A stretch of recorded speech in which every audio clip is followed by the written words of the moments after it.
క్రీస్తునాథుని యందు మిక్కిలి ప్రియులకు సహోదరి సహోదరులారా, ఈరోజు నేను మీ ముందు ఒక ఉపమానాన్ని ఉంచాలి అనుకుంటున్నాను. ఒకవేళ మీరు దీని గురించి వినే ఉంటారు. ఒక రోజున ఎదుగుతున్నటువంటి ఒక కుర్రవాడు తన తండ్రి దగ్గరికి వచ్చి, నాన్న నేను ప్రతి సంవత్సరము కూడా తాతయ్య ఇంటికి వెళతాను కదా, ట్రైన్ వెక్కి మనందరం కలిసి వెళతాం కదా, అయితే ఈసారి నేను ఒంటరిగా వెళతాను అని చెప్పాడు. ఎందుకురా అలాగా అంటే, నేను పెద్దవాడిని అయిపోయా, మీ సహకారం నాకు అవసరం లేదు, నాకు ఎలా వెళ్ళాలో తెలుసు ట్రైన్ మీద. అప్పుడంటే నేను చిన్నపిల్లవాడిని, ఇప్పుడు నేను పెద్దవాడిని అయిపోయాను. నేను టికెట్ ఎలా కొనుక్కోవాలో తెలుసు, ట్రైన్ ఎలా ఎక్కాలో తెలుసు, ఎక్కడ దిగాలో తెలుసు, తాత వాళ్ళ ఇంటికి ఎలా వెళ్ళాలో నాకు బాగా తెలుసు అన్నాడు. సరే తండ్రి ప్రేమతో సరే వెళ్ళినా అయినా అన్నాడు. వెళ్ళి కానీ నిన్ను ట్రైన్ ఎక్కిచ్చేదాకా వస్తాను అన్నాడు. సరే రాలే అక్కడ దాకా అన్నాడు. వెళ్ళారు, టికెట్ కొన్నాడు. ట్రైన్ ఎక్కుతున్న సమయంలో తండ్రి ఆ పిల్లవాడి జేబులో ఒక చిన్న కాగితాన్ని పెడుతూ అన్నాడు, నాయనా నీకేమన్నా భయం వేస్తే, నీకేమన్నా అవసరం అయితే ఇదిగో ఈ కాగితాన్ని తీసుకొని చదువుకో నాయన, నీకు ధైర్యం వస్తుంది అని చెప్పాడు తండ్రి. ఈ కుర్రవాడు, నేను తెలివైనటువంటి వాడు, నేను పెద్దోడిని అయిపోయా, నాకు అన్నీ తెలుసు, నాకు భయం లేదు అనుకొని ట్రైన్ ఎక్కాడు. నిదానంగా ప్రయాణం చేస్తూ ఉన్నాడు.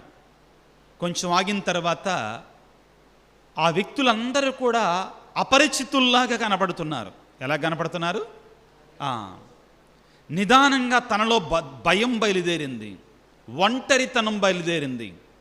అరే, నా ప్రక్కన నాన్న ఉంటే బాగుండేదే, అమ్మ ఉంటే బాగుండేది అని నిదానంగా భయం బయలుదేరింది.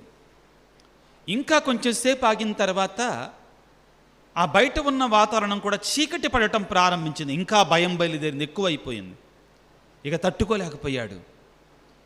తన గుండెల్లో ఉన్న భయం రెట్టింపు అయిపోయింది. వెంటనే తన జేబులో నానపెట్టిన కాగితం జ్ఞాపకం వచ్చింది. ఆ స్లిప్ జ్ఞాపకం వచ్చి ఆ స్లిప్ తీసి చదువుకున్నాడు. ఏమనుంది అందులో? నాయనా నువ్వు భయపడమాకు, నేను కూడా ఇదే ట్రైన్లో ప్రయాణం చేస్తున్నాను అన్నాడు. నేను కూడా ఇదే ట్రైన్లో వెనక బోగీలో ఉన్నా, నీ వెనక బోగీలోనే ఉన్నాను, నిన్ను కాపాడతాను అని చెప్పాడు. కొడుక్కి కొండంత ధైర్యం వచ్చింది. అప్పుడు దాకా భయముతో ఉన్నటువంటి, అమ్మో నాకెవరూ లేరు, నా చుట్టూ ఎవరూ లేరు అని భయపడినటువంటి ఆ కుమారుడు, నా తండ్రి నన్ను విడిచి పెట్టలేదు, నా తండ్రి నాతో పాటే ప్రయాణం చేస్తున్నాడు, నా తండ్రి నన్ను కనిపెట్టుకొని ఉన్నాడు, నా తండ్రి నా భయములో, నా ఆందోళనలో నాకు ధైర్యాన్ని ఇవ్వడానికి నాకు ఒక ఏమిచ్చాడు? కాగితాన్ని ఇచ్చాడు.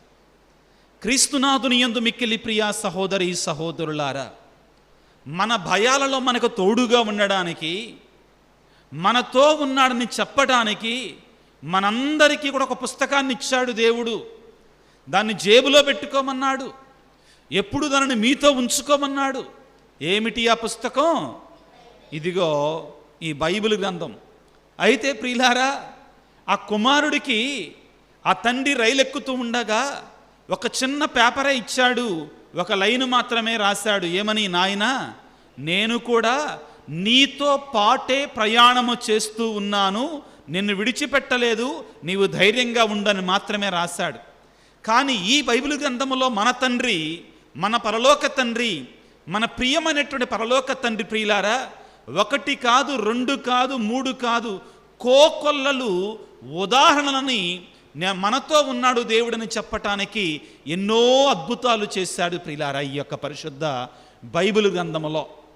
ఇదిగో ఈనాడు మనం విన్నటువంటి అద్భుతం, మహా గొప్ప అద్భుతం ప్రియులారా, మనందరికీ కూడా ధైర్యాన్నిచ్చేటువంటి అద్భుతం.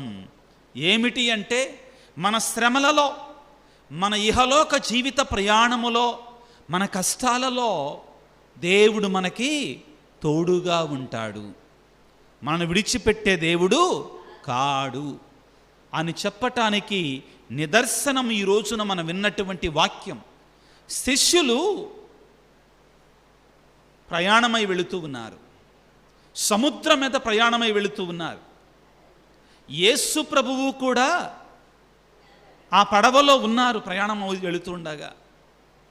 ఉన్నట్టుండి వాతావరణం కారుమేఘాలు కమ్మింది, ఈదురుగాలులు ప్రారంభమయ్యాయి, పడవ అతలాకుతలమవుతుంది, అలలు చెలరేగి పడవని ముంచివేయినట్లుగా ఉన్నాయి. వాక్యాన్ని చదువుకుంటే ఏమని ఉంటుందండి? మార్కు సువార్త 4వ అధ్యాయం 37వ వచనం ఈ విధంగా సెలవిస్తూ ఉంది. అప్పుడు పెద్ద తుఫాను చెలరేగను, అలలు పెద్ద ఎత్తున లేచి పడవను చిందరవందర చేయుచు దానిని ముంచివేయినట్లుగా ఉన్నవి. చూడండి ప్రియులారా, ఈ పెద్ద తుఫాను అనేటువంటిది మన జీవితంలో వచ్చే సమస్యలు, కష్టాలు, బాధలు, భయాలు, ఆందోళనలు ఏం చేస్తాయి? ఈ శ్రమలు మనలని, ఈ కష్టాలు మనలని, ఈ శోధనలు ఏం చేస్తాయి? మనల్ని చిందరవందర చేస్తాయి. ఏం చేస్తాయండి? చిందరవందర చేస్తాయి. చిందరవందర అంటే ఏం తెలుసా? ఏం చేయాలో అర్థం కాదు, ఇంకా ఎటు వెళ్ళాలో అర్థం కాదు, ఇంకా మనకి మన మైండ్ కూడా పనిచేయదు, ఇంకా ఏ ఉపాయం ఉండదు. ఇంకా చాలామందికి ఈ అనుభవం ఉంటుందండి, మనందరికీ కూడా ఈ అనుభవం ఉంటుంది ప్రియారా. మన కుటుంబాలలో, మన వ్యక్తిగత జీవితాలలో భయంకరమైనటువంటి తుఫానులలో మనం చిక్కుకుంటాం, దాన్ని ముంచివేయినట్లుగా ఉంటాయి. ఇక మన పని అయిపోయింది, మనల్ని ఎవడు కాపాడా లేడు, నా జీవితం నాశనం అయిపోయింది, ఇలా బ్రతుకుతుంటామండి కొన్నిసార్లు, నాకెవరు తోడు లేరు అన్నట్లుగా. ప్రియులారా, ఇటువంటి సమయంలోనే దేవుడు నాకు తోడుగా ఉన్నాడు అనే సత్యాన్ని మనం గుర్తుపెట్టుకోవాలి. దేవుడు ఈ అద్భుతం ద్వారా మనకు నేర్పించే సత్యం ఏమిటి అంటే, బిడ్డా భయపడకు, నేను మీకు తోడుగా ఉన్నాను. నువ్వు చేయాల్సిందల్లా ఏమిటి అంటే నన్ను విశ్వసించాలి. ఇదొక్కటే నువ్వు చేయాల్సింది. నువ్వు నన్ను విశ్వసించగలిగితే, నేను నీతో ఉన్నానని, నీ సమస్యలకి గొప్ప సమాధానాన్ని ఇస్తానని, పరిష్కారాన్ని ఇస్తానని నువ్వు నమ్మితే, నీ జీవితంలో నేనేం చేస్తాను? గొప్ప అద్భుతాన్ని చేస్తాను. ఒక్క మాటతో గాలిని, సముద్రాన్ని ఆపివేశాడు. మార్కు సువార్త 4వ అధ్యాయం 39వ వచనాన్ని చదువుకుందాం. అప్పుడు యేసు లేచి గాలిని గద్దించి శాంతింపుము అని సముద్రముతో చెప్పగా గాలి అణగి గొప్ప ప్రశాంతత కలిగెను. ప్రియులారా, నీవు నేను నమ్మినటువంటి దేవుని కంటే మన సమస్య గొప్పది కాదు. అర్థమైందా? మన సమస్య కంటే మనం నమ్మిన దేవుడు ఎన్నో రెట్లు గొప్పవాడు. కాబట్టి ఆ దేవుని నమ్మగలిగితే మన జీవితంలో గొప్ప అద్భుతాలు జరుగుతాయని మనం విశ్వసించాలి. మనకుండవలసిందల్లా ఏమిటి అంటే ఒకటే విశ్వాసము. మార్కు సువార్త 5వ అధ్యాయం 34వ వచనాన్ని ఒకసారి చదువుకుందాం. అందుకు ఆయన ఆమెతో, ఆ స్త్రీతో, కుమారి నీ విశ్వాసమే నిన్ను స్వస్థపరచు. చూడండి యేసుప్రభు ఏమంటున్నాడు? మనకు కావలసింది ఏమిటి అంటే ఆ దేవుని మీద విశ్వాసం ఉండాలి. శిష్యులతో పడవలో యేసుప్రభు నిద్రపోతా ఉన్నాడు, అవునా కాదా? నిద్రపోతా ఉన్నాడు, పడవలోనే ఉన్నాడు. గాలి, సముద్రం వచ్చింది, చాలా అద్భుతాలు చూశారు వీళ్ళు. 5,000 మందికి ఆహారాన్ని పెట్టాన్ని చూశారు, పక్షవాత రోగిని స్వస్థపరచడం చూశారు, చనిపోయినటువంటి వారిని జీవంతో లేపడం చూశారు. అయినా కానీ చిన్న తుఫానులాగానే గడగడలాడిపోతున్నారు. మనం కూడా అంతేనండి, మనం కూడా అంతే. పిల్లలు చూడండి, పిల్లలు 7వ తరగతి పాస్ అవుతారు, 10వ తరగతి పాస్ అవుతారు, ఇంటర్మీడియట్ పాస్ అవుతారు, డిగ్రీ పరీక్షలు రాగానే మళ్ళీ గడగడలాడిపోతుంటారు. ధైర్యం ఉండొద్దండి. ఎందుకంటే దేవుడు నన్ను 10వ తరగతిలో పాస్ చేశాడు, ఇంటర్మీడియట్లో పాస్ చేశాడు, అప్పుడు తోడుగా ఉన్న దేవుడు ఇప్పుడు కూడా తోడుగా ఉంటాడు అని ధైర్యం ఉండొద్దండి. నా జీవితంలో జరిగిన ఒక సంఘటన మీకు చెప్తాను. 2011వ సంవత్సరంలో జూన్ నెలలో నేను పూణే వెళ్ళాను. పూణే నగరం వెళ్ళాను. దేనికోసం? జర్మన్ భాష నేర్చుకోవటానికి, జర్మనీ వెళ్ళడానికి. ఆ భాష నేర్చుకోవటం మొదలుపెట్టిన తర్వాత నాకు అర్థమైంది అది చాలా కఠినమైనటువంటి భాష, చాలా కష్టం, కొత్త భాష, అంత ఈజీ కాదు, పూర్తిగా కొత్త భాష, ఒక్క పదం కూడా తెలియదు. ఎంత చదివినా రాటల్లా, భయం బయలుదేరింది. వచ్చేద్దాం అనుకున్నా, క్లాసులు వదిలిపెట్టి ఇది మన భాష కాదు, మనకు వచ్చే భాష కాదు, వదిలిపెట్టి వచ్చేద్దాం అనుకున్నా, మన వల్ల కాదు అనుకున్నా. నిజంగా ఆ రోజులో నేను బిషప్ గారికి ఫోన్ చేసి, అయ్యా నాకు ఈ భాష రాదు, నేను వచ్చేస్తానని కూడా చెప్పాను. బిషప్ గారు ఒక మాట చెప్పారు, సరే నువ్వు పరీక్షలు రాయి, పాస్ అయితే జర్మనీకి, లేకపోతే మేత్రాసనానికి అని చెప్పాడు. సరే 2 నెలలు అయిపోయింది. ఒక కోర్సు 2 నెలలండి. ఇక పరీక్షలు రావటానికి సమయం దగ్గర పడింది. ఆశ్చర్యం ఏంటంటే ప్రియులారా, ఆ రోజున నేను అనుకున్నాను ఏంటంటే, నేను ఎందుకు అసలు భయపడాలి? నా దేవుడు నాకు తోడుగా ఉన్నాడు కదా. నన్ను 10th క్లాస్లో పాస్ చేశాడు, ఇంటర్మీడియట్లో పాస్ చేశాడు. ఆ శక్తి జ్ఞానాన్ని ఇచ్చింది ఆయనే కదా. డిగ్రీలో పాస్ చేశాడు, ఎంఎస్సిలో పాస్ చేశాడు, ఎంఫిల్లో పాస్ చేశాడు, అన్నీ పాస్ అయ్యకుంటే వచ్చా కదా. ఇప్పుడు ఎందుకు భయపడాలి ఈ పరీక్షల గురించి? నా దేవుడు నాకు తోడుగా ఉన్నాడు. ఆశ్చర్యం ఏంటంటే ప్రియులారా, నా గొప్ప కోసం చెప్పట్లేదు కానీ ఒక సందేశాన్ని ఇవ్వడం కోసం చెప్తున్నా. 37 మంది ఉంటే నాకు సెకండ్ వచ్చిందనమాట. ఫస్ట్ సెకండ్ ఉంటారు కదా, సెకండ్ వచ్చింది. ఎందుకు చెప్తున్నానంటే ఇది దేవుడు మనకు తోడుగా ఉన్నా కానీ, మనకు ఆ జ్ఞానాన్ని ఇచ్చినా కానీ, మనకు ఆ శక్తిని ఇచ్చినా కానీ మన ఊరికే గాబరా పడిపోతుంటాం. టెన్షన్. ఈ టెన్షన్లో మనం ఏం చేస్తున్నామో మనకు తెలియదండి. దేవుడు మన నుండి కోరేది ఏంటంటే, నన్ను నమ్ము, నన్ను పంపిన వారిని కూడా నమ్ము అంటాడండి యోహాను సువార్తలో. ప్రియులకు దేవుని బిడ్డలారా, అటువంటి గొప్ప విశ్వాసాన్ని మనకు దయచేయమని ప్రార్థన చేద్దాం. తలలు వంచి ప్రార్థన చేసుకుందాం.